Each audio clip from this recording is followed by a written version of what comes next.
Hello mga kabarkada! Ngayon, pag-uusapin natin ang kung saan galing ang mga Pilipino at saka ang lahing Pilipino. So first, dahil sa magandang lokasyon ng Pilipinas, gumanda rin ang ating revolusyon sa pandaigdig, pagkikipag-usap, ugnayan o international relations. Kaya madaming Espanyol ay pumunta dito or mga Amerikano. Next. Tapos, ang panahon ng mga Espanyol, nagsimula ito nang nakarating ang Espanyol ang ekspedisyon ni Ferdinand Magellan.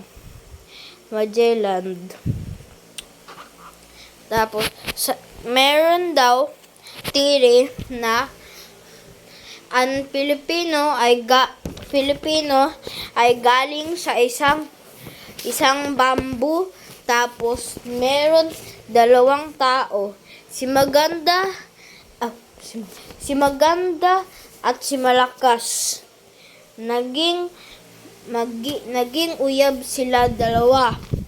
Tapos, nagkaroon sila ng mga anak na iba't ibang uri. Next, adto na kita sa mga Ginoo at Datos. Galing rin ito rin ang mga lahing Pilipino. Ang Dato is pinakamataas na antas sa lipunan.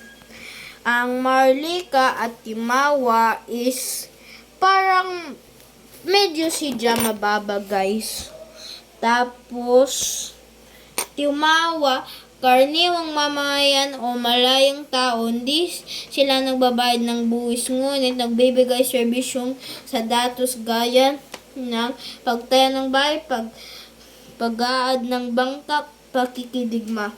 So, yun pala, guys, ang Timawa ay nagwo-work for the mga dato. Okay, so that's all for today. See you next time.